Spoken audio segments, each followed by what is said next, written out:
What's going on, everybody, and welcome back to another episode of the Always Be Creating podcast, the show that bridges the gap between video production and business growth. I'm your host, Bobby Kawecki, and today what we're going to be talking about is something that I think a lot of people are scared of in the production space and overall general content space, whether that's written, video, musical, what have you. And if you really should be scared of it, if it is a lot of smoke and mirrors, and my thoughts and how to use the best tools correctly, and that's AI, right? The whole thing we're going to be discussing today is my favorite apps since this whole AI boom has started, this whole AI craze.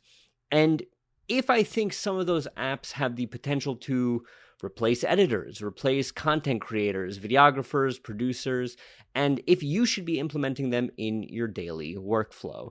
So let's jump right into it. Number one, on the whole, do I think AI will replace editors? I think AI will replace not editors, but bad editors. And what I mean by that is AI, and in a lot of the programs we'll be discussing today, helps take care about 85% of the editing busy work. And that's just rough cutting, removing silences, distilling scripts.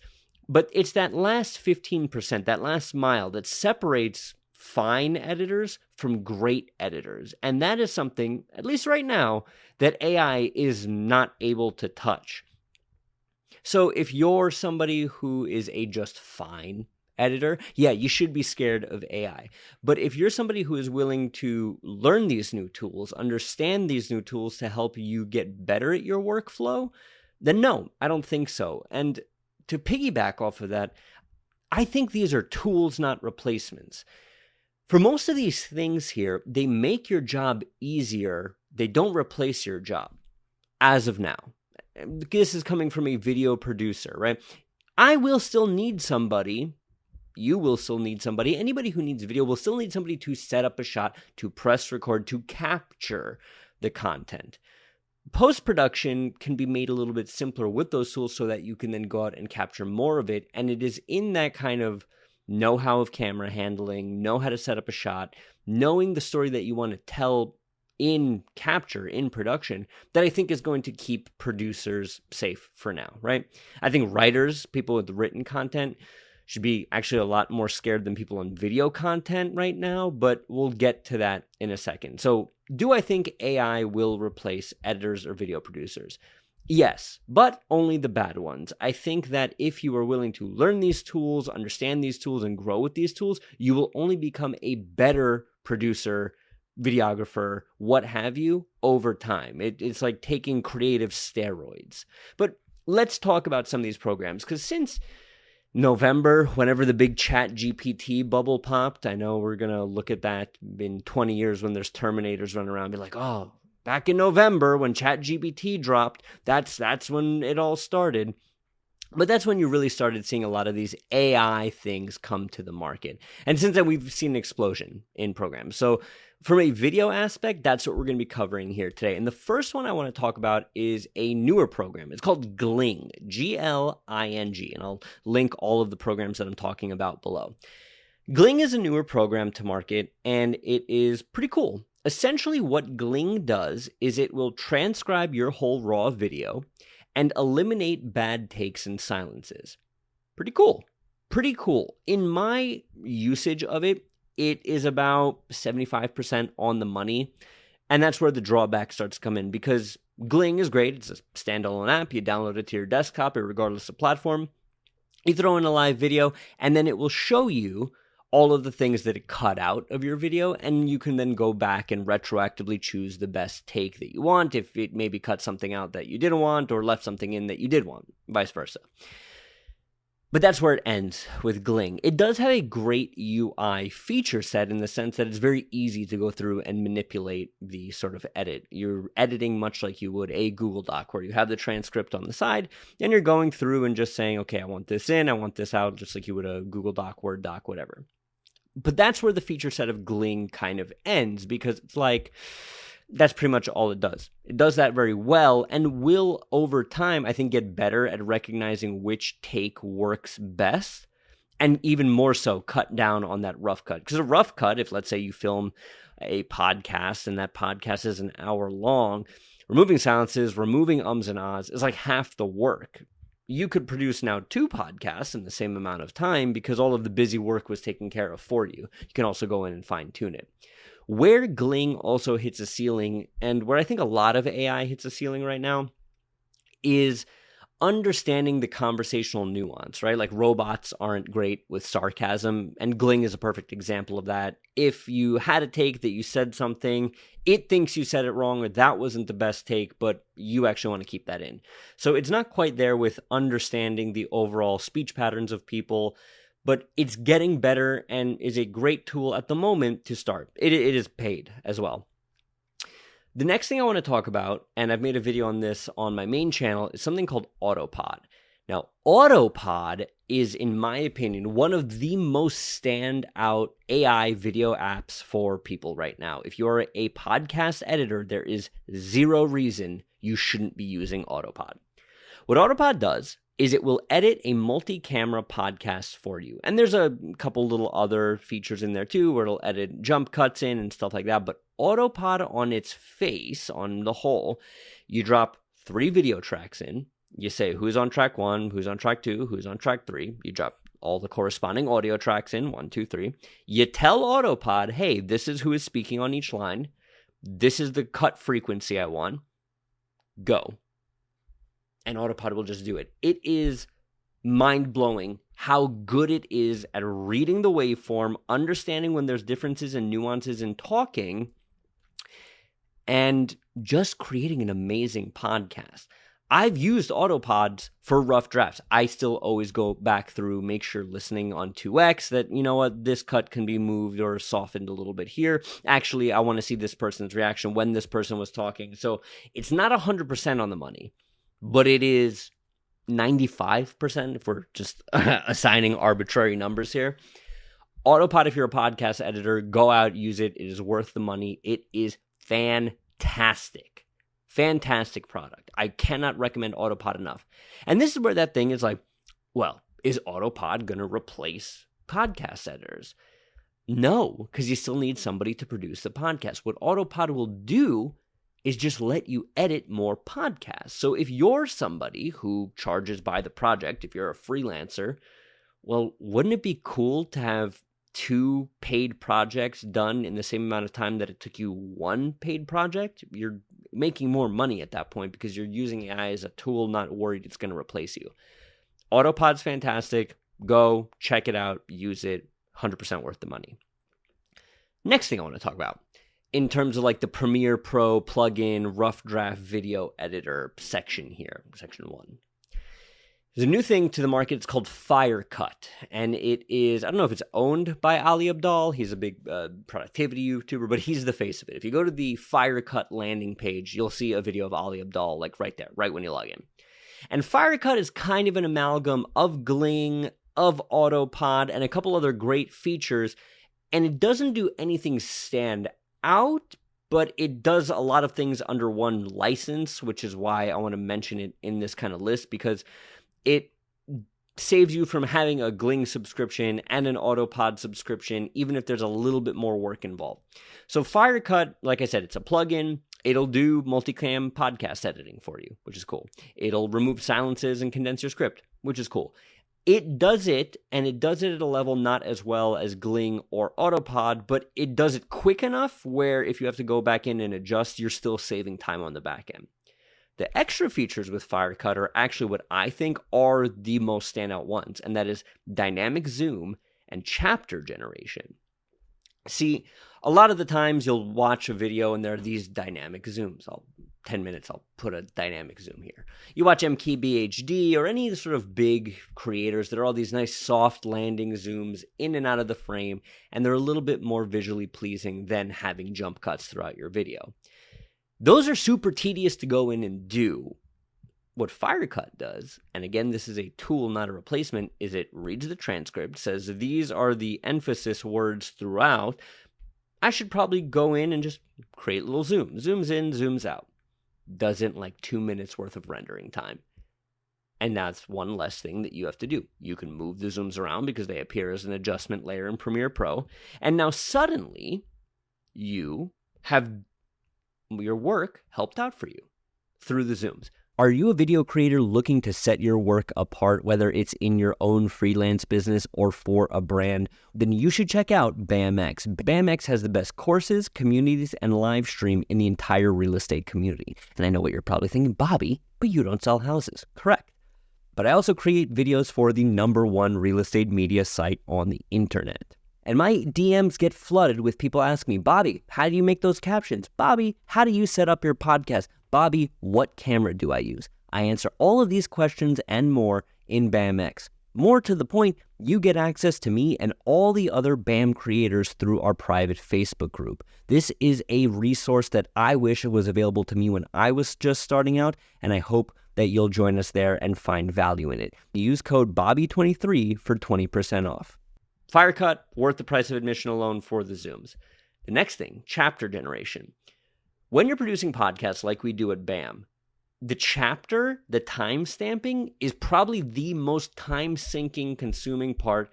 And this is like that amazing convenience feature where it'll, once you have a finished timeline, read your timeline and generate YouTube spots for you. You just copy and paste them, throw them to YouTube, and all of a sudden your timeline on YouTube is chopped up. Fantastically cool. Saves a whole bunch of time. That literally saves double the amount of podcast time because somebody's listening to it, okay, pausing, writing down the timestamp. Listening to it, pausing, writing down the timestamp. So to have a software that just takes care of it completely, amazing. Amazing, amazing, amazing. Firecut is worth it for that. Downside of Firecut is the features are getting better, but it doesn't do one thing stand out. You would still, if you're editing podcasts, Autopod is certainly the better solution there. If you want something to sort of remove silences and condense takes, Gling is a little bit better. But if you are willing to work within the parameters as it grows, as it gets better, let me tell you something. Firecut will only get better and is such an amazing piece of software. So those are kind of the Premiere Pro software AI plugins to your video editing thing. Now let's discuss the post-production, completely software-based, irregardless of editing platform. And these AIs kind of take a step ahead of the editor in the sense that what they're doing is allowing anybody to create content, not just editors to create content quicker. And these are something that have just kind of come up in the last couple of years, and that's clips, right? Everybody wants to make the clips with the captions. Can you make me a clip? Can you make me a clip with a good hook? Is that clip good? Did that clip perform well? Look at those captions. That's the thing that everybody's chasing because it's what's working right now. So these AIs that have come to market are twofold, called Opus Clip and Video.ai. And essentially all it'll do is you'll upload one file, one raw file. It will transcribe it. It will look at what it thinks are the best performing hooks and narratives. It'll condense them into clips, and it'll produce the clips for you with animated captions. Pretty cool. Opus, and here's where we'll start first, I think is the better clip maker overall. The captions that are generated are much more dynamic, much more visually pleasing to look at, and much more narratively cogent than something you'd get with Video.ai. It's a terrible name. You guys, let's work on that one. Video.ai. Opus Clip is, again, not 100% on the money because I can edit a clip better than Opus Clip can. But I can't edit a clip that Opus Clip can in that amount of time. So let me say that again. I can edit a basic clip at the same level that Opus Clip can. So in terms of quality, we're at the same level. I cannot do it in the same amount of time that Opus Clip will generate that clip.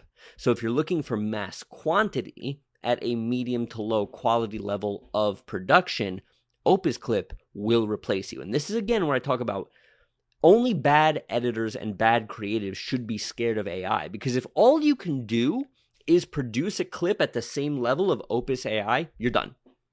Because this does it faster, and it does it cheaper, and it gets more clips, and you can go in and kind of edit them.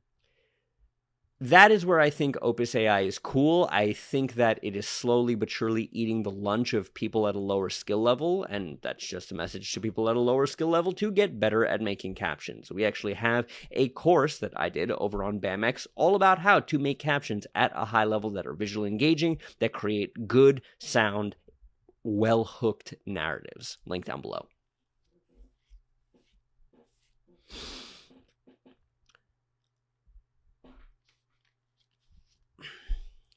The downsides of Opus Clip, like I was saying before, are the creative control aspects and the kind of overall sarcasm and stuff that AI is just not great with generating it. But sometimes the captions will light up in a way that you want. The emphasized word won't be what you want. The captions will be a little too high or a little too low. You don't have the full creative control that you would have if you built the clip from the ground up. But it gets you a lot of the way there.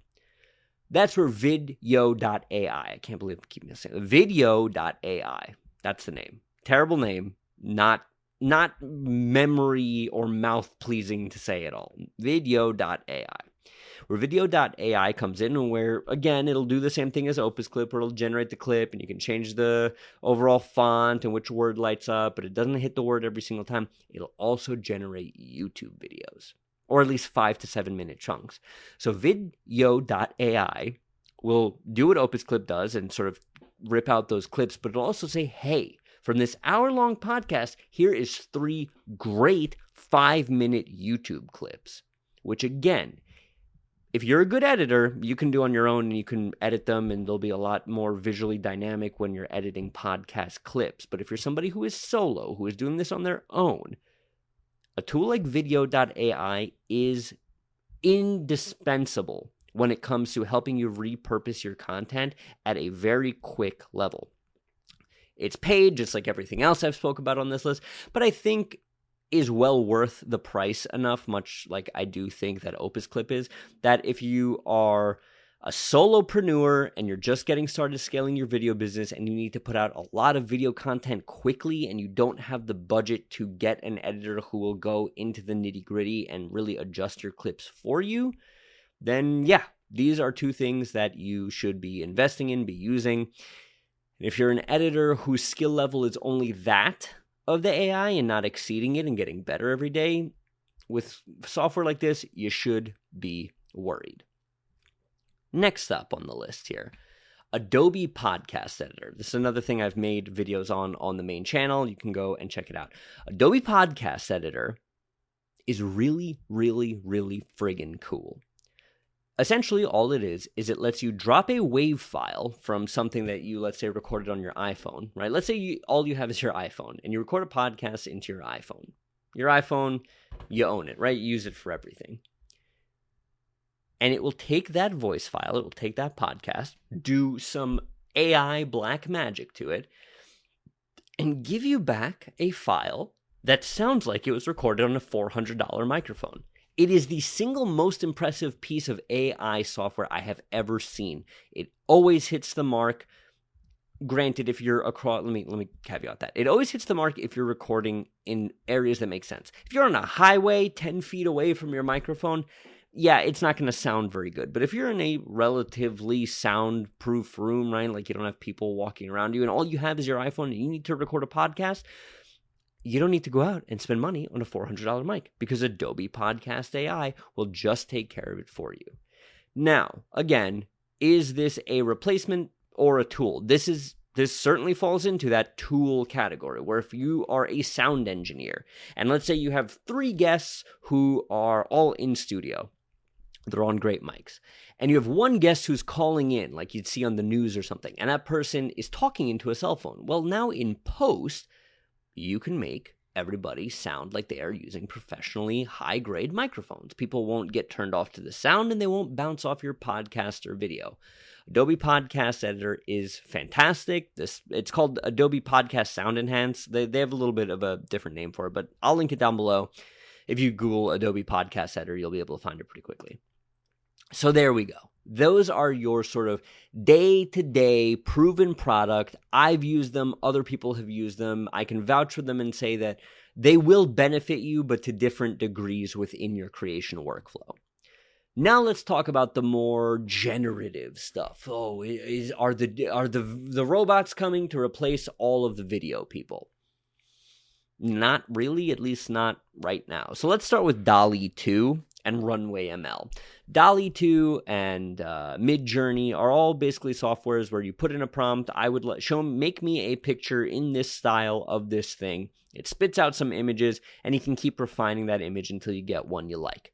It's pretty cool. It's pretty neat. I think it's great for abstract stuff. I think it's great for logos. I don't think it gets human faces or people quite correct, but it'll get you a lot of the way there in terms of image generation.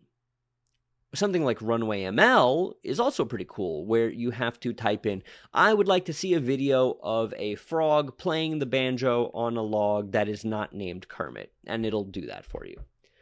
These are in their infancy, but I think will get really good, really scary, really fast. Why don't I think, though, that these will still replace production crews, people in content creation? I don't think something like Runway ML will replace content creators or DALL-E 2 or Midjourney, because you still need somebody to put in the prompt. I talk about this all the time where I say you need somebody to be able to speak editor, to speak creative. If you are just a person at a company who types in, make me something cool, you're going to get a lesser product than if you're somebody who knows film terms, who can generate these prompts effectively. Here's a great example. If I type in a video, frog on a log that's playing the banjo that's not named Kermit, it'll probably spit out a little video and it might be pretty cool and a neat party trick. But if I go in and I say, I would like a medium shot at a 50 millimeter focal length at an f1.2, set in a swamp with harsh down lighting or natural sun rays, I would like this video to be within this color grade and put in the hex codes of your dominant colors. This is the subject matter of the video. I would like a push in and a tilt up. These are all very specific words that I'm sure somebody could learn, but if you're in film production and you know how to do that translation between give me something cool and here is the exact specifications of what it is you're looking to do, well then, again, it becomes a tool and you could just make videos faster. It's really simple that way. And I know I said earlier that you're always going to need somebody to turn on the camera. You're always going to need somebody to turn on the camera, I would say, for at least the next 5-10 years. Maybe I'm wrong. Maybe Runway ML will get really good really fast and you'll never ever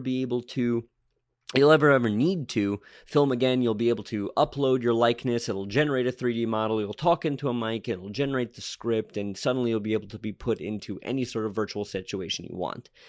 Cool. We're not there yet. And if we get there sooner in terms of AI, I think people have a bigger problem than making online videos. DALL-E 2, Runway ML, and we can throw ChatGPT in there as well. All of these are cool, but are a little farther away from being everyday use cases in terms of video creation for a brand at a large scale. But let me know what you think down in the comments. Number one, do you think AI is here to replace creatives? Do you think that AI is in a position where it could be used as a tool? And how long do you think it will be before it sort of surpasses anybody in creative content making at any skill level? I'd love to know what you think below. If you like this podcast, if you like what you heard and you want to hear more of it, leave a good review on Apple Podcasts and Spotify, wherever you consumed it. Subscribe on YouTube.